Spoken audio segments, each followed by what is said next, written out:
Welcome to this video clip on sole proprietorship or sole traders. I'm Brendan Christian, director at Christian, the law firm.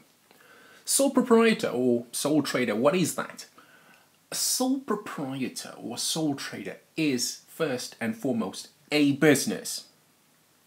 Secondly, unincorporated, which means it's not a company. Third, owned by one individual.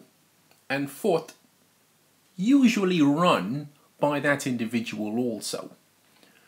To come straight to the point on this, I've got two big concerns with startups trading as sole proprietors or sole traders. My first big concern is around personal liability. From the get-go, from day one, you are putting up, exposing all of your personal assets to risk. It's a major risk to take. So if your startup fails, Lord forbid, but if your startup fails, you're going to have a very difficult and awkward conversation explaining to your life partner why it is that both of you and the kids are losing the family home and the family car, etc., etc., etc. So that's my first issue with sole proprietorship. It's risk and more to the point, personal liability. Your personal assets from day one are up for grabs by your creditors should the startup fail. The second issue I have with sole proprietorship is around tax and the tax implications. And by this I mean, let's just take one jurisdiction. I mean, my firm works in a number of jurisdictions, so I'll just deal with one in this example. In England and Wales, income tax in the present climate, and when I say in the present climate, I'm now talking late December 2012. In the present climate, by way of income tax, and that's what you'll be liable for as a sole proprietor, income tax, it's a personal tax.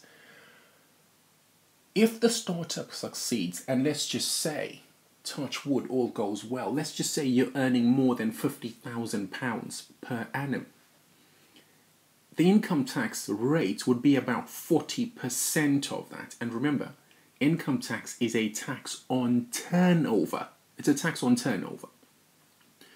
If you're earning as a sole proprietor in excess of £100,000 in the UK in the present climate, December 2012, you're looking at about 50%, 50% on turnover in excess of £100,000 by way of income tax.